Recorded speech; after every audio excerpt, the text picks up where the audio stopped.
Rusty, welcome to episode 10 of Archers of Horror. I'm excited to be back. On this episode, we talk about every horror release from Arrow Video, and this week is The Mutilator, a title that for some reason you and I both were completely dreading, even though we're the ones who picked it to do. Well, the cover art sold me.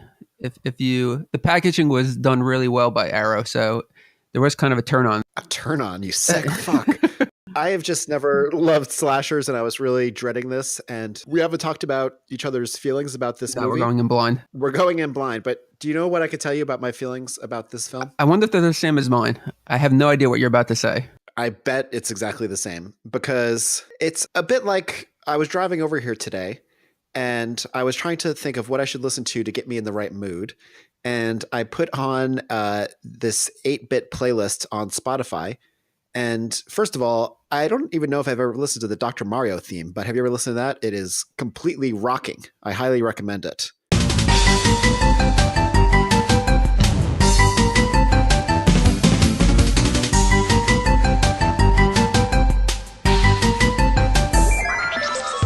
But then I also listened to, it was on shuffle, and the music from Final Fantasy came on, and I don't know which Final Fantasy it was, but it was so crude. But there was a lot of genuine emotion in it, so I really appreciated it. Were you tearing up as you were driving? I was tearing up big time. I've been emotional all day.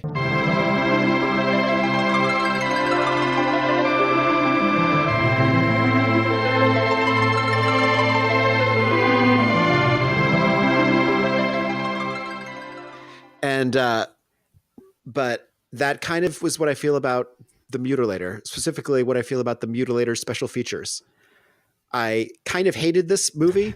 I hate you so much it makes me sick. But then I watched the special features and everyone was so likable. Yeah. I was like, but it's got heart. It's crude, but it's got heart. What on earth are you talking about? After watching some of the special features, like the cast and crew are so likable, and you could see what the director went through making this film, that you do have a lot of heart for him. And I think it's interesting. It's like, look, I don't know, but is it because we live in more of a maker culture where people are more into like how films get made, and like, should we consider the whole package when thinking about a film? If we are, then it's a kind of cool movie, because it's a weird artifact that this guy who was a lawyer made in North Carolina and did like all the things and like based it all out of this hotel that his family owned. And it's a very interesting story. But as a film, it was sub-professional and I wanted to die. Yeah, it is endearing that it was like the community in the small town of North Carolina. What was it, Moorhead, I think? Or Atlantic Beach? Atlantic Beach. Yeah, I think it was both towns. It was such a small community that came together and kind of helped making this film happen and making this guy's dream of being a filmmaker happen, that it did really touch the heart. But as far as the film goes, it was pretty dreadful in some spots. There were some fun moments, but overall, some of the plot just had so many holes in it, and it left me wondering how things were pieced together so poorly. Especially the main character, who became a lesser character halfway through the film. Was that the character played by Matt Milter? Mittler, I'm going to say.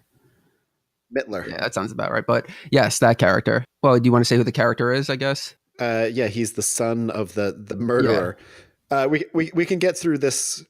Well, one thing I wanted to say about Matt Mittler is that let's just call him Mittler. Mittler. Matt Mittler. Matt Mittler Is that everyone in this film is like a tiny bit off-brand, and it's like, if they had gotten Matt Miller, but Matt Mittler. I really felt like watching this cast of characters that a lot of the actors seemed like, oh, that person's got to be in something else. And looking at their credits, none of them had any other experiences. Almost everyone that worked in this movie never worked on anything else, at least in terms of actors. Like everyone was like a total local. I think you could definitely, like when people talk about regional horror, maybe this could be considered regional horror. I don't know. I know you probably watch. I think you watched the commentary track. I'm not sure which extras you watched, but it did kind of do well in New York City, right? When they were playing in Times Square. Yeah, the actor was saying that it played for a while in Times Square, like in the Grindhouse circuit. Who said that? Matt Mittler? Yeah, Matt Mittler. He seems like the only one that actually had somewhat of a career. Oh yeah. I was very surprised to see that. Is it Ruth Hernandez? Yeah, the female lead. Yeah, she was very likable. I was like, not in the movie. Though. She wasn't in. She's not in the movie. She was likable. What? Oh, you liked her character? Oh, I liked her in the movie. I mean, what character? I liked her as like a cute woman. She was such a mom. Let us take a step back and provide an overview of The Mutilator. This is a slasher film that was made in 1984. It was all made basically by this lawyer in North Carolina, Buddy Cooper, who produced, wrote, and directed it. And he originally started with an $80,000 budget, and it went up to $450,000 by the end. Oh, really? I didn't hear that part. The basic plot is that how to describe this plot? A kid, while cleaning a gun, accidentally kills his mom. Mama! This causes his dad to crack, and then the dad never gets over it and chooses at a later date to kill the kid and his friends by luring them to a house for Fall Break, which was also the original title of this film. And let's just get the obvious joke out of the way. Yes, what is Fall Break? Well, that's what they call it in North Carolina, which is basically Thanksgiving break. Oh, okay. Well, that explains a lot. Did you enjoy the song? I did not love the song. They use it far too much in the movie. But I believe it's performed by a band. Who's the band? But I know the director, Buddy Cooper, is in the band. So he has another. Oh, that's funny. It's like Peter yelling and something. But yeah, so Buddy Cooper is in the band. So that's why they probably use that song throughout. Oh, interesting. I noticed the lyrics, even though it really sounds like a theme song for like an 80s sitcom. I noticed this one lyric: "When you fall into my arms, I'll break into your heart." When you fall into my arms, I'll break into your heart. Which kind of made me picture like a little gremlin, like the way that Mac and me might find his way into your heart. Ooh, he likes this. Did you feel like if you took out the opening scene and you started from when they're at like the tavern, like planning their trip, and you hear the music kicking after they decide to go to the condo, didn't you feel like it could possibly be like a coming of age film? We're gonna have a good time. Gonna have a good time. Yeah, we're gonna have a good time. Yeah, I could definitely see that. And so in the opening scene, the kid accidentally shoots the mom. Mama! I just want to, since you mentioned the tavern scene, this was a very weird scene. Which one, the tavern scene or the opening scene? Because I think both of them require some exposition. Yeah, let's start with, I guess, the opening. The opening scene, it was quite outre and like very indistinct and very dreamy. Like it didn't feel quite right. They definitely put like Vaseline or like a sock on the lens to create that gauzy look. Like the opening scene where the mother is making the cake for, I guess, the father's birthday. And the son is planning his father's gift and he's cleaning his guns for him. Yeah. And that just seems so out of place to me. And like the kid doesn't seem age appropriate, I'll say. Yeah. The fact that his homemade card looks like something like a 3-year-old would do. Yeah, it does. And do people do that for their father's birthday? They clean all their guns and then they put a big piece of paper that says, "Happy birthday, I cleaned all the guns." Yeah, I mean, both of us didn't grow up around guns, like our families didn't have guns. Assuming because his father was an experienced hunter and went on all these kind of trips and stuff, that he would have been educated to handle guns. But meanwhile, he's cleaning the gun, but he's looking down the barrel of a loaded gun as he's cleaning it, which is like mistake number one. And then he pulls the trigger as he's aiming at the door where his mom is behind. I wish we had saved that story about me accidentally shooting out the window that is for true. this moment. Yeah, I'm just saying all this, and then we experience something very similar. Also, I just wanted to point out, this is another movie that we've talked about that starts like you've sat on the controller. It's like suddenly a house and like very ugly film stock. And you're like, what the hell? Even the dressing for that scene, like things felt out of place. Like, I don't know if you looked at anything in the background, but there was a goldfish tank, like a bowl on top of a wood burning stove. And then there was like in baskets, there was fruits and vegetables just set up like a general store. It just seemed like it didn't seem like somebody lived in that house. It looked very artificial. I still had a few things to say about the opening scene.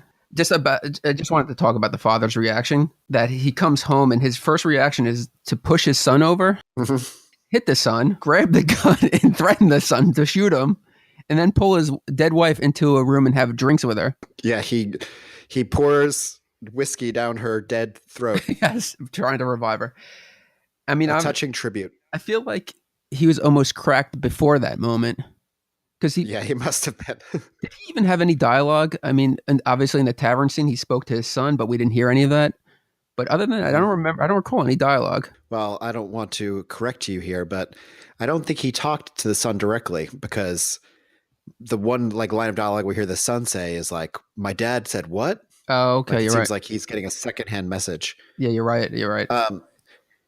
But I don't remember if he had any dialogue. But the other thing was anybody ever held accountable for that? Because it seems like the son grew up to be somewhat normal, and the father just went on being very vengeful. Well, it's true. It seems like after that moment in the movie, the son must have gone to live with some happy family, and the father's just been plotting this murdering spree for the rest of the time.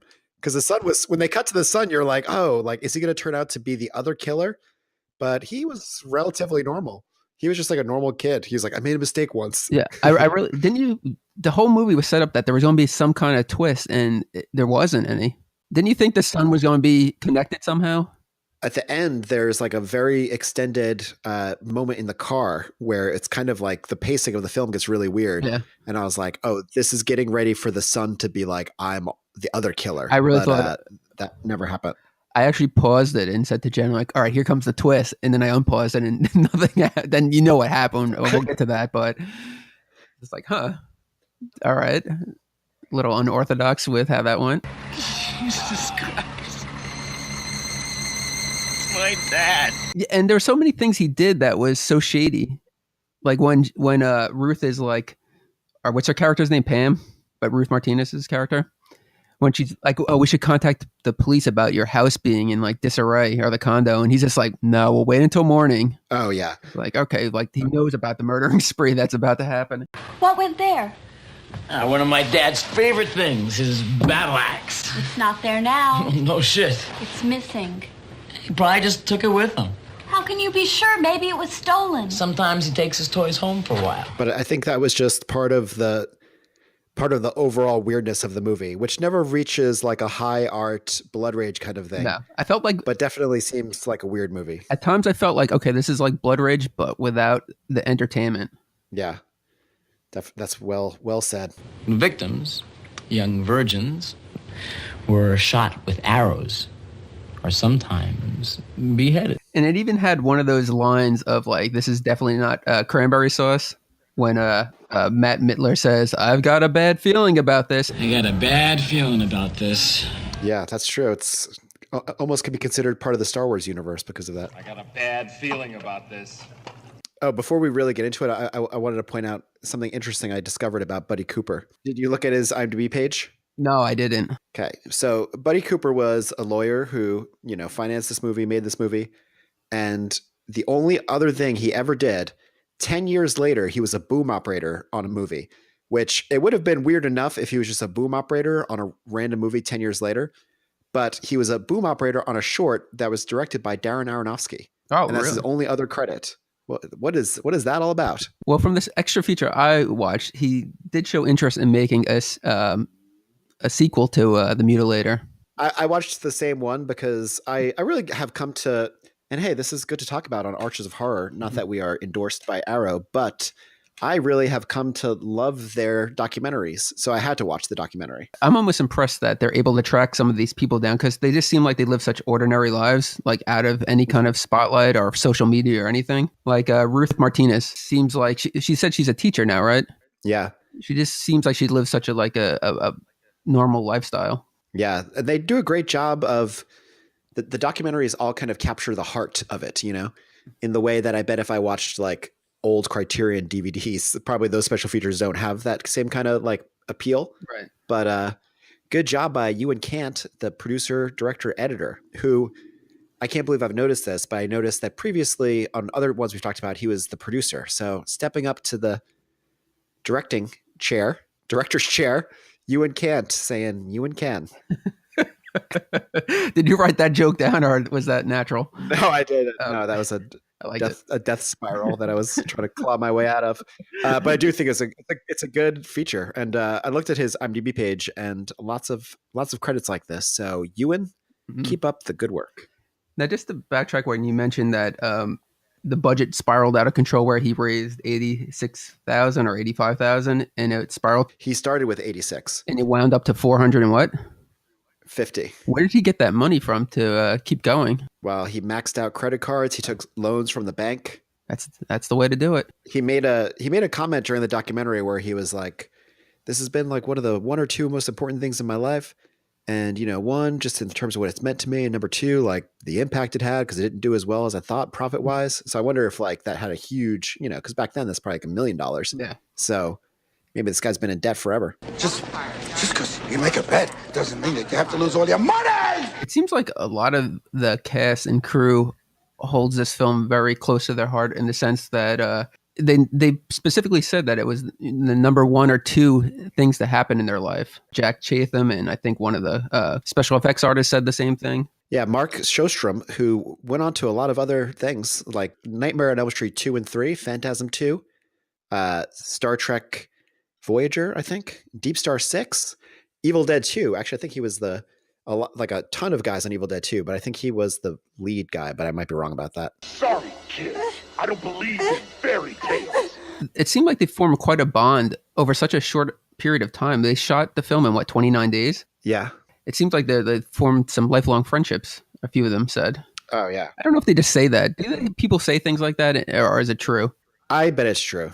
Especially, they were all shooting in the hotel they're all staying in the hotel that Buddy Cooper's family owned. Yeah. And filming like just down the block. So it's like, and 29 days shooting is like 150 days in the real world.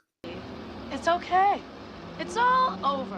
What was a sad moment for me though? It was like I'm like glad things worked out. Was what was his name? Matt Mittler had to go back to New York to film something, and he told Buddy Cooper that he had to leave for New York, and like Buddy didn't want to leave just because he wanted to wrap up shooting. And he said, "Come with me, take a walk." And they walked on the beach. And he just says to Matt, like, "This is my one opportunity in life to do something that I really wanted to do. And I'd like appreciate it if you could just stay on for like the extra 2 days or whatever it was." That was an inspiring moment. Except that he didn't say what the play was. What if the play was like, Death of a Salesman? The first performance, the opening of Cats.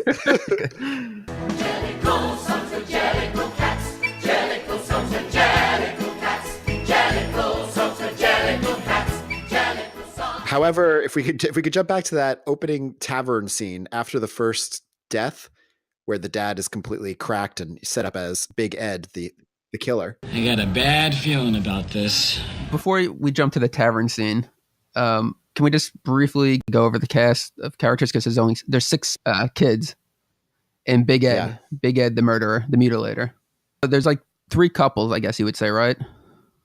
Mm-hmm. Okay, so very quickly, Ed Jr., who's the son of the mutilator, played by Matt Mittler. His love interest, Pam, played by Ruth Martinez. And then they're kind of the star couple. They're the 2 normal people. They're also the couple that doesn't engage in sex. So it's the whole horror themed of therefore they live for not having sex. Yeah. Then you have Ralph and Sue, and Ralph's the comic relief. And then Mike and Linda, who are like the non-essential characters that immediately get killed off. Yeah. Mike, played by, what was that actor's name? Morley Lampley. I'm sure we're going to talk about him a lot. A very strange performance. The fact that for a college kid they hired somebody that could have been in their 50s.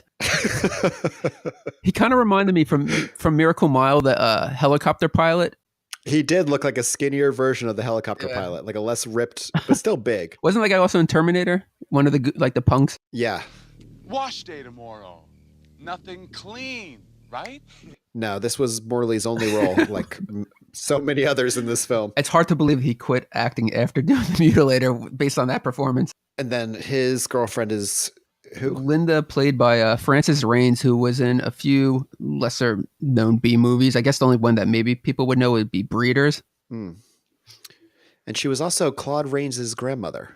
A little bit of IMDb trivia for you. I don't know who that is, so.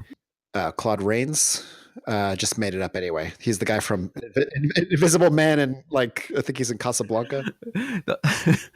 She's not his grandmother. The other interesting thing, though, it's a very family involved film. The mother that gets killed in the beginning was Buddy Cooper's wife at the time. The son in the beginning, Ed Jr., as a child, is played by his actual son, Treese Cooper. His daughter is one of the cheerleaders when they pick Ralph up from the university. And his father is the professor that comes out. So quite a... Yeah, he comes out and he looks at the camera and then he has a very awkward moment with the other actors in the background. There is quite a few moments where the actors look at the camera. I would not give any of the extras an Academy Award for being an extra in this film. Don't be a jerk. Get in the car. You're going. No backing out now. Get in the car. I'll get it. You get in the car. Hey, there's Sue. In the tavern scene, the bartender and the other patron in the bar keep looking at the camera, and it seems like they're discussing the production. Well, they were all friends of Buddy Cooper. And he was a good friend. The tavern scene is a very weird scene. Which part? I don't even... So many moments of dialogue. I want you just... Because you're editing this episode, right? I want you to put these samples in. I feel like there's several classic lines in this scene. Well, there's I've got a bad feeling about this. It's not even in my top 3. Really? What's your top 3? Is this leaving left in, or is this between you and I? No, this could be left in and you can augment it as much as you want with samples. So Pam says, I said it all in September. We'll go to the mountains, go to the beach. Now we have no plans.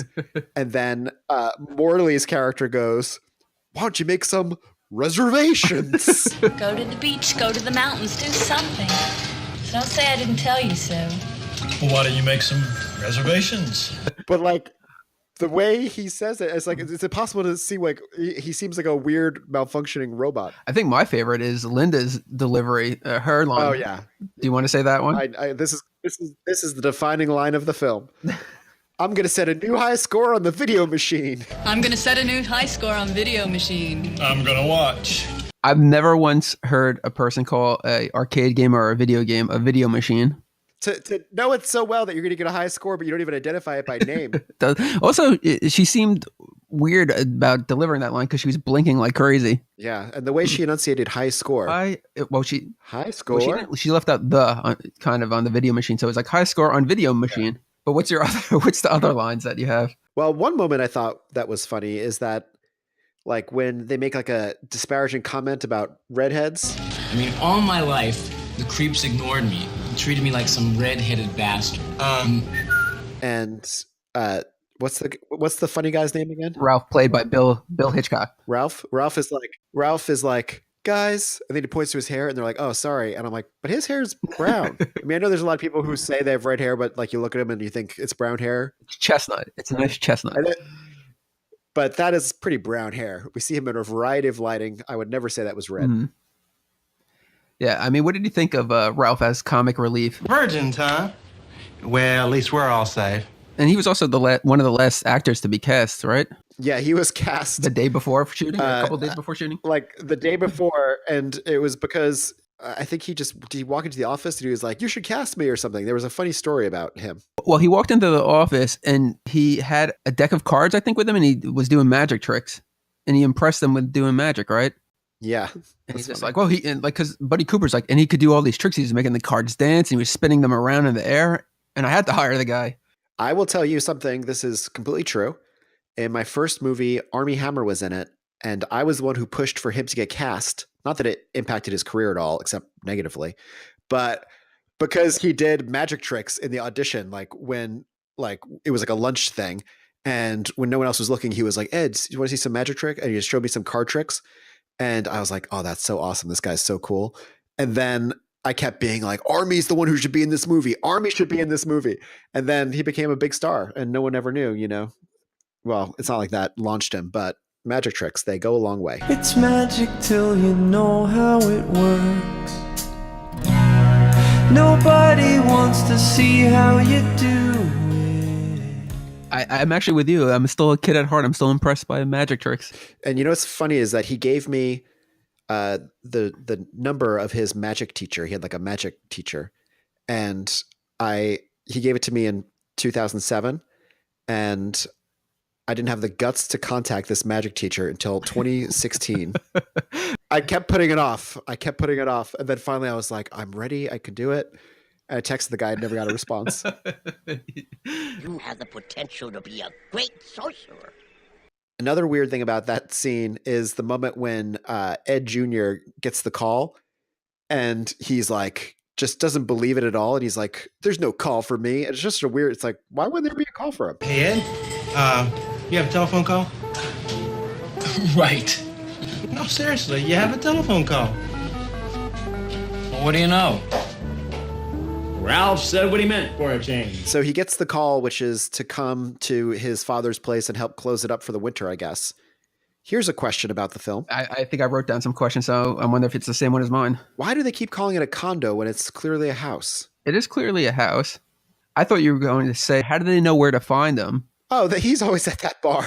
He's always at that random bar. But the thing is, like, the message was like, you're old enough to take the responsibility, as if that's like his coming of age thing of becoming a man to like close down the condo for the winter. Face it like a man. And I'm not going to do it. I mean, what a jerk. And then there's the veiled threat of like, if you don't do it, it won't get done. Like, oh, now he's got to do it. I mean, that was another thing that made me think that Ed Jr. was going to be one of the killers in like a twist. The fact that he took notes of all the things he had to do, but then he like crumpled it up and threw it on the table. So, like, of course, the other people won't pick it up and see, like, ooh, condo, we have nothing to do. So it's kind of like, all right, here's the plan. Here's what I'm going to do. No way. What do you say? 4 days of R&R at the beach. So then they start heading to the place. But, you know, when they cut to before the theme song kicks in, it felt like such a sitcom moment where this Matt Miller looks at the camera and does the line. I got a bad feeling about this. And it just and then the music kicks in. It just seems like before an episode of Give Me a Break, like how Nell Carter would say something. No way, donkey breath. And then there's a very weird moment in that opening montage where, and it was like a freeze frame on them looking inside the car. Mm-hmm. Did you notice this? Oh yeah, it held for way too long. What was that? It was really weird. When the location sound recorder's credit is on the screen, like in no other part of the movie does this happen. It's like a freeze frame and then it comes to life. And at the very end of that shot, they kind of freeze again. Yeah, I thought it was going to be like a creep show too kind of thing. Like with like the vignettes start off with like going from the comic to like live action. But no, it was just a weird choice in editing. And then I thought maybe we were really on a solid like blood ragian trail. It's not cranberry sauce, Artie. When we got to the convenience store, and that was another very strange interaction. Yeah, that needs some exposition because that had no place being in the film. That there's no way that the clerk or his wife were professional actors. What gave you that impression? Because the male clerk had no idea how to respond to her, or that they both looked at the camera after he delivered the yep. All of those things. And also, can you explain what happens in this scene, or you want me to explain? Yeah, you explain. Okay, so Ralph while they're checking out the engine on the car, because I guess it overheated, Ralph goes in to buy beer. He buys a 6-pack of beer and he goes up to the counter. And there's a sign that says discount, 10% discounts for senior citizens. And he's just like, how old do you have to be to get the discount? And the clerk says 65. And he's like, that's discrimination. I'm a lawyer. Like, you're discriminating against me because I'm young. But here's what I'll do for you. I'll go buy another 6-pack of beer if you give me the 10% discount. And this way we'll both make some money. And the clerk's just like, okay. And like, he goes, buys the beer, whatever. And then the wife comes over. And she's just like... This is after Ralph has left. Yeah, Ralph leaves. She's like, another one of those smart-ass college kids talking themselves into buying 2 6-packs instead of one. And he's just like, yep. And then they both look at the camera. It's just, there's no way that just having a 10% senior citizen discount would inspire that interaction enough to make it profitable. Also, why is Ralph... They're going on a beach weekend. They bought there's 6 of them. He bought 2 6-packs. 2 beers a person? What took you so long? Oh man, wait till you guys hear about this one. This is great. I mean, did they say anything about that scene in the commentary? I didn't watch the commentary. I watched the... Don't tell me you watched the same thing as me. I watched the same thing as you because the Arrow documentaries are the best things on these DVDs. Like that's the reason to... Well, that's why I chose it first. That's why I told you I was watching it. That's the reason to come. And I watched the Mark Sjostrom I knew you would watch feature. that. I left that for you. Oh, yeah, that's good. I love the special effects makeup. Put on some makeup, turn the tape deck, and put the wig back on my head. I just want to say about Matt Mittler. Everybody seemed to praise him for his acting experience. Mm-hmm. And they also praised him because he was able to do a lot of improvising and ad-libbing. And he actually changed a lot of his dialogue, apparently. And I know you'll like this. And he said, like, he improvised a whole scene with the shark. Boom, boom, boom, boom, boom, boom, boom, boom, boom, boom, boom, boom. But he said that, you know, in all his films he worked on, he did a lot of rewriting of his dialogue, except for one film, which was directed by Frank Henenlotter, which was Basket Case 2. Really? I thought that was interesting. I love it. Yeah. When you edit this episode, just make it that fact on a loop for 2 hours with the Venga Boys, and the Final Fantasy soundtrack playing, and we're gonna have a hit on our hands.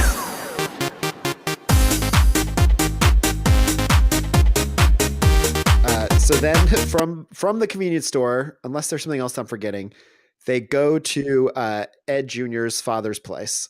And here we have a very strange, one of the weirdest moments in a movie. It gets weirder, but not in a good way.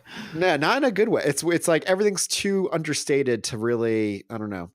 He shows them like he's showing them all like his father's hunting trophies. Yeah. He's like, my father's a hunter. And then he shows them a framed photo of a guy that his father ran over and killed with a boat propeller. And it's just a guy laying on the dock, dead. That was actually Buddy Cooper in the photo. Oh, that's funny. And it's like, they're all pretty normal about it. I mean, they're like, oh, wow, but they don't have the big reaction that you would if someone was like, oh, here's the photo of the person my dad ran over. Yeah, my dad ran over him with a ski boat. Well, the weird thing is that the way he's the way Ed Jr. is talking about his father too, he's like very proud of his father. Dad won the contest, naturally, and this was his winning toss. He's just like, and then he went on this trip and he hunted there. And then he's just like, my dad always said the only thing he didn't get to hunt was humans. And it was such a weird thing, like, oh. And everybody's like, okay, interesting. Dad used to tell me that he'd hunted everything but man. When he's talking about the Mayan head used for rituals, the chalk, I think they called it. Mm-hmm. Was there ever a point of why they kept referencing that, besides the fact that they wanted to make a sequel down the line where Mutilator 2 would be based on like a Mayan god or a Mayan warrior? I think they were going to kind of do like a Ninja 3 the Possession sort of deal, the Mutilator. And I think it was going to be maybe they were going to explain that Ed Sr. had been under the influence of this Mayan warrior god. See, that would have made sense. That actually adds a twist that's actually interesting. The priests were supposed to wear these during ritual sacrifices. Sacrifices? Sacrifices. For a bunch of college kids that were kind of sex crazed and going away and spending time with each other, that they played such like juvenile games. It was all about game playing. Yeah. And I don't know if that was about innocence or whatever it was, but they were playing Monopoly in one scene and then they're playing Dead Man's Bluff, which I never heard of that game. Blind Man's Bluff. Why don't you look me in the eye and say that? I would if I could, but I can't. I'm blind. And I suffered through this movie twice, and I still don't understand the rules of Blind Man's Bluff. Blind Man's Bluff? I don't believe it. We're going to grope around in the dark? I was like, this viewing, I'm going to watch and I'm going to see what this game is. And then I was like, what the fuck? Sounds like great fun. You'll see. You'll see. How about good old Ben Moore? You want to talk about Ben Moore? Wait, who is Ben Moore? You don't know old Ben? I thought he might have meant old Ben. He was the cop that like checked up on them. He had no place being in this film other than he was a friend of like a local of Atlantic Beach. But he was the cop that like saw them walking on the beach and asked why they were there. And when they kind of explained themselves, he told them to be careful because a storm was coming, which a storm never actually came. Are you kidding? It's like a graveyard around here. And then he gets gets killed. And he basically brings a flashlight to a battle axe party. Yeah. The battle axe is the thing that tips them off when they first arrive, right? He's like, my father's battle axe is missing. And they're like, we should call the police if someone stole that battle axe. And my axe. I think the thing we're forgetting to say is explain to everybody where Ed Senior is the whole time. Well, I don't think I can tell you where Ed Senior is because I didn't quite understand where that was. Was he in the walls or he was in like a weird closet he had made for himself? He was in something in the basement, in the garage, right? Yeah. I mean, it is a kind of scary idea, that the killer is, the people under the stairs have a battle axe. Well, he was clutching that thing like it was his dead wife. Yes. But he also was able to like hear everything they were doing in the house. He was also kind of able to see when they were outside in the garage or like out in front of the garage. So he did have like a view. And yet he was able to hear everything, but yet he couldn't find anybody. It was always difficult for him to come across anybody. And the house wasn't that big. I always feel like somebody's watching me, and I have no privacy. What did you think, since I mentioned Ben Moore? He gets the machete to the face and then he gets his head chopped off. What did you think of the mutilations in this film? They were very unpleasant, some of them. Especially the gaff to the groin, that that must be the most infamous moment by far. But by the end, when there's the sheriff guy who gets his leg chopped off, and he was a actual amputee who had lost that leg in Vietnam. John Bode, yeah. That like bloody fun moment, I was like, I wish the whole movie was like this. Mm-hmm. But it's kind of it's almost on the level of like a Blood Rage type, like fun bad gore, but not quite as good. Yeah, I like that every death was kind of unique, and they used non-traditional weaponry, like obviously the gaff. Mm-hmm. And what else? Well, one of the scenes was edited out, but the death scene for the girl in the pool. Oh yeah, where she got drowned, but. Yeah, she was supposed to be harpooned from under the water, and then when the harpoon exploded out of her chest and opened up, and he would have pulled her under and drowned her. But what happened with that? They couldn't get the cast right, or they couldn't get the prop right. Yeah. As Mark Sjostrom explains in the Mutilator Memories special feature, he talks about like because of like the material they were using at that point only would set in like 2.5 minutes, and they used like this retardant to slow down how quickly it would set. Mm-hmm. So, but he used too much of it. And so right down to like when they thought they were going to do the stunt, they were still trying to get her body cast to set, and it wouldn't set. And it was kind of a complex apparatus because it's like it had to work underwater. It had to have blood shoot out of it. And they ended up being like at the last minute, like, we can't do this. So the drowning of her was like, a desperate. Yeah, they came up with that on the spot pretty much. Which really shows. Was it Mark Sjostrom that just said, yeah, Mark drown her? Yeah. Mark Sjostrom was seems like he was kind of against the idea, like him and, can't remember the other guy's name. Sorry for that. But, they kind of like teamed up on the movie and like would divide up the different effects. Mm-hmm. And Mark Sjostrom he said that he was skeptical the whole time it would work. But the drowning is a very weird thing because it really stretches credibility, because the guy drowns her. Now we're jumping to the pool scene. The pool scene is one of the big scenes, so let's take a step back to just set it up. Okay. The blonde guy, Morley's character, and Linda is his girlfriend. Yeah, Linda. They go to a pool, which for whatever reason is covered with a tarp, but it's covered with a tarp in kind of a dome way. I think it was. You could say that they were just covering it for winter. I guess so, but wouldn't you cover the pool like the way that people usually cover pools? Why would you do it in like a biodome way with plants inside of it? We both weren't old enough in 1985 to know how they did things. Just let it go. I will. But so they go into the pool for some hanky panky, and they're swimming together, and everything that Morley does, everything on his face is a very strange expression. It's like his acting is so weird. It looks like it's been loaded down with chlorine. Will that hurt you? No, in fact, it probably prevents herpes. And she ends up getting drowned while he's underwater. Then the killer removes her body from the pool while he's still underwater swimming around. And he just doesn't notice this guy very slowly remove her from the pool. But as far as like the aesthetic of the pool scene and the lighting, I actually found it quite pleasant looking. Like I would like to go swimming there. It kind of had a Me too. It kind of had a feel. Do you remember those old Mount Airy Lodge commercials?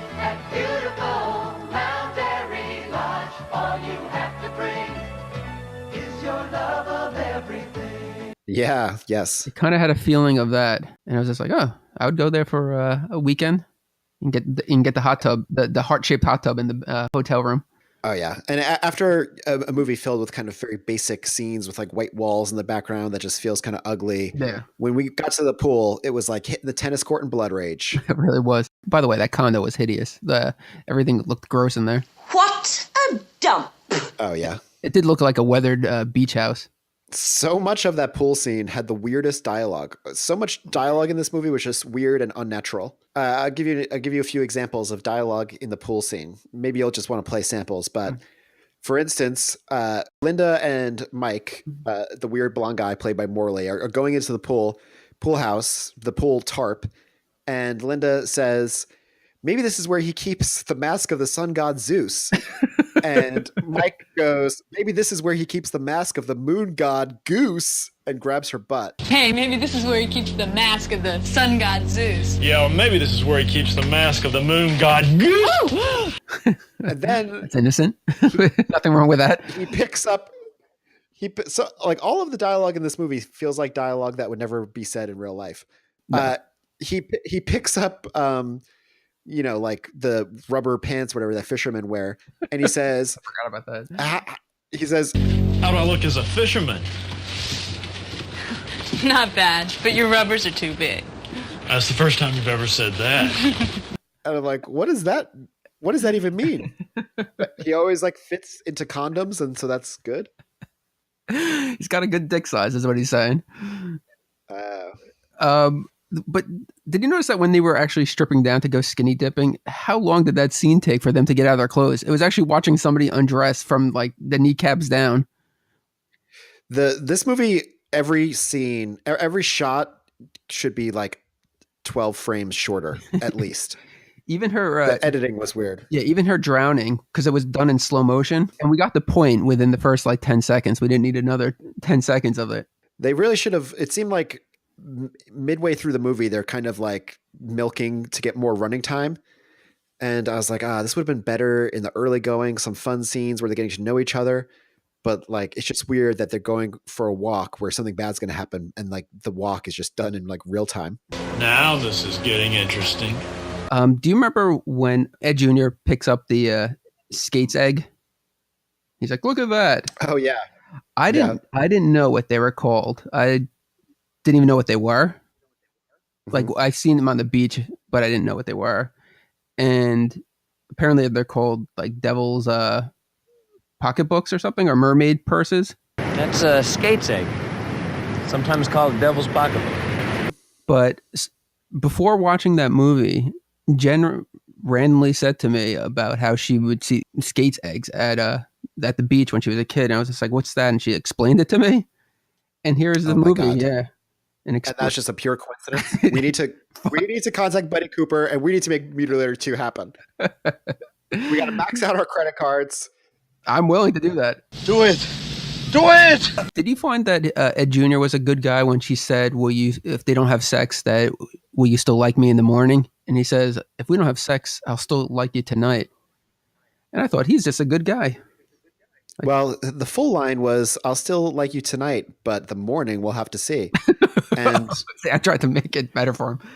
No. I think it's still a nice line, but I didn't really know what that meant. I think that meant just, let's take everything one day at a time. Oh yeah. No, I thought she was really cute. I'd marry her now. Based on the cover art, I actually thought there would be more nudity in this film. And It wasn't gratuitous. It was just the one little scene. Yeah. And it wasn't sexual. It's just her swimming. There's a few opportunities for them to get nudity. It's weird that they didn't take those. Yeah. I thought for sure when, you know what we have to talk about? I don't have this written down, but when Ralph is when he finally like cements getting, or I don't want to say cements, but when his girlfriend finally agrees to have sex with him, but he has to lock up the house first. Yeah. That fast motion scene with him like yes running to get everything together. Yeah, it's and they thought that worked. Just to set that up, it's like when there's like a comical kind of like fast motion and like Saved by the Bell or something where it's like, well, you're not going to the concert unless you clean this room, and it's like, better. It's like it was really hokey music. Like there's a fast motion. Yeah, and it was like they actually did that in this movie, which they don't do anything else like that in this entire film, and they did that, which was that was pretty weird. Do you know what we forgot to do, Ralph? We forgot to lock up. What did you think of Ralph's death? Did you like Ralph as a character? I didn't hate him, even though I easily could have. I didn't hate him either. I didn't hate any character. I just didn't love anything. I just didn't love the film. Yeah, no, me either. Like I like that. Like I'm sure you love when Pam put him in his place when he was like, kind of being annoying, and she judo throws him to the floor, and he kind of submits. Except that the sequence of their dialogue was so weird that she was like attacking him, like it was like so like the pacing, everything was kind of weird. Not yet, Tiger. No more. I've had enough. Enough? You hadn't had any. Oh! Do you remember the shot when they run from the dock out to the beach and the curtains are on like either side of it and it's like looking out at the ocean? You could tell that was Buddy's big moment. The night beach shot from inside the house. Oh, okay. At the very beginning when they first arrive? Yeah, definitely early on. Like after they eat, and even after they eat, it's like such a weird thing because like they eat and then like sit down, and then I think Linda is like, "This is too much. I'm going for a walk on the beach." But it's like, if you've just eaten a big meal, who would ever say this is too much? Yeah. Like that would never be someone. There's a lot of out of place dialogue there, especially like when she's just like divvying up the chores and she's like, everybody's got chores to do. We'll clean tonight. You'll clean tomorrow night. I don't think people do that. That was just an excuse for Ralph to go off because he's just like, let's enjoy our night off. And it's like, there's so many other ways you could have had that guy to get off stage. Yeah. And remember like when Mike and, what's his girlfriend's name? Linda? Yeah. Mike and Linda like disappear and they're kind of trying to find them. And they're like, let's check the house. And they go into like the other room in the house and they're looking, it's like, they're not in here. And then it's like, the house isn't that big. They can't be lost in here. And it's just like, no shit. Like, why would you look in the other room without just being like, Mike, are you in there? And when you don't hear anything. Yeah, so many things verbalized in this movie that don't need to be verbalized. I think we should talk about Big Ed for a moment because his character is pretty static from the very beginning. There was never a threat. There's never a threat of Big Ed becoming the next Freddy, Jason, or Chucky. No. But did you feel like since Big Ed was, I guess he was a little bit of a drunk, right? Oh yeah, they kind of didn't really decide if he was like just completely a drunk and that was what motivated everything because it kind of dropped. It's not like he's drinking as far as I recall during the murders. No, but there was like bottles left over from days before. Was he there? But like the way Ben Moore talked about him, he said there was people there days ago. So was his dad there with his hunting buddies? I guess so. I think we could create a whole cinematic universe. Maybe he was there with Terry from Blood Rage, Jason, Freddy, Chucky, Damien, Pinhead. I love it. Candyman. But with Big Ed, like maybe in a drunken stupor, maybe he didn't even know that his son came up since his son kind of said on the phone he wouldn't do it. So maybe he thought they were intruders in his house and he never really identified that it was his son. Not even when he stabbed him. That's true. So maybe in his mind, he was just protecting his home. This is my house. I have to defend it. Think of it that way. So maybe he really isn't the villain. He's just a misunderstood hero. I haven't seen the film Don't Breathe, but it seems like this movie might be kind of like that movie. Yeah, but the guy wasn't a hero either. But he was misunderstood. Well, they would be alive if you hadn't broken into my home. Where it seemed like in the liner notes where it says that Big Ed is out for revenge against his son and his friends, but he seemed unaware that it was his son and his friends. But how long ago was he planning to murder his son and his friends? Like, was there an occasion that he was planning, or was this the moment? Because it seemed like he let his son go on for another like 11 to 12 years. Oh yeah, that classic screenwriting thing. The why now of this story not really answered. Yeah, I think they actually even say that. It's like there's a lot of questions about the character, but who cares? It's a slasher film. I think Ed Sr. just got drunk and he was just like talking to his friends. He's like, I'm going to do it. I'm going to kill him. Oh, I'm going to kill him. And like his friends were like, yes, do it. Jason's just nodding.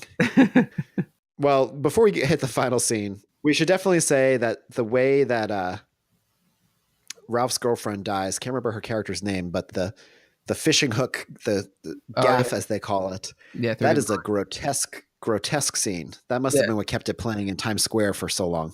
I like that, like when the audience would talk during the film, and like a person would be like, "He's not going to do it," and then like he does it, and he's like, "He did it," like kind of thing.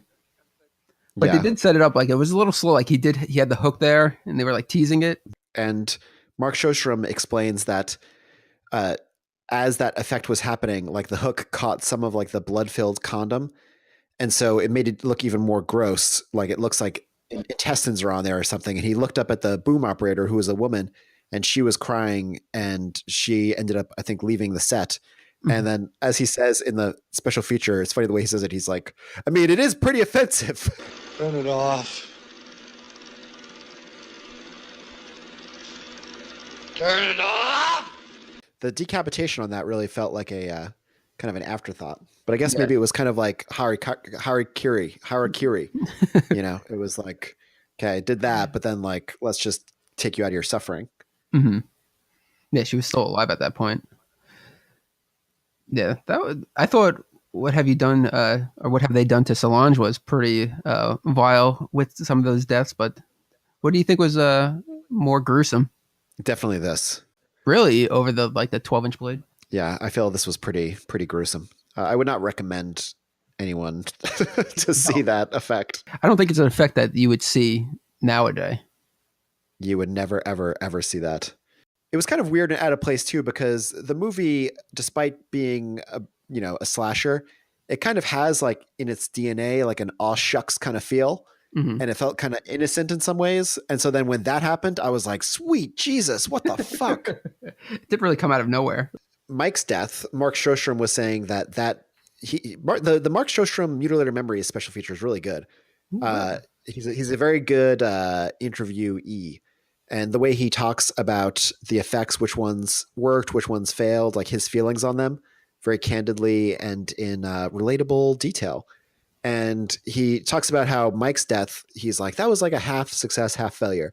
Because it looks good after, but they couldn't use the shot of like the chainsaw going into his chest. Like if you notice, it's like off screen.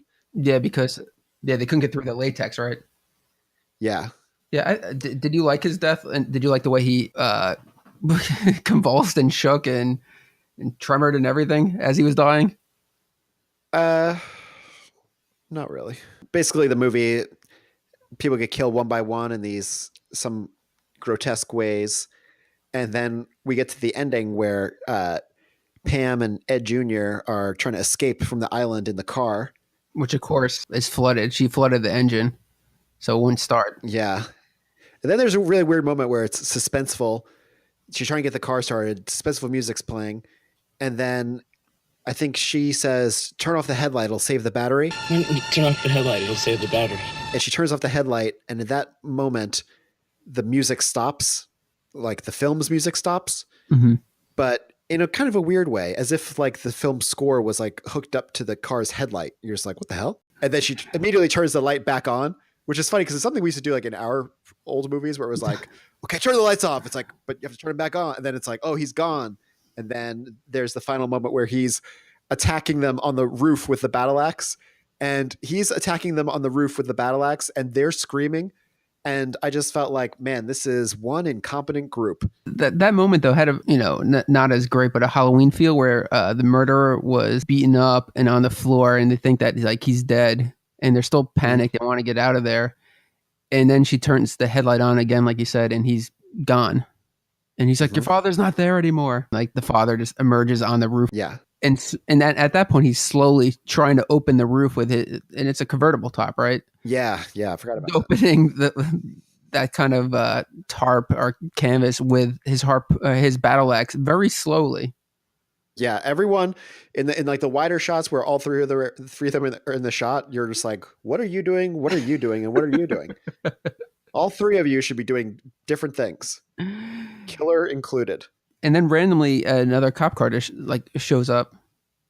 Well, first they ram him they ram him into the wall, right? And he like loses his lower body because he ends up losing the lower half of his body. But then I just wanted to point out the part where the cop comes running over. Yeah. He's still able to hack off his leg while laying on his back with no lower body. I was like, man, and it's like the weakest axe swing. He's very committed. Yeah, it was a very weak. That was a sharp axe.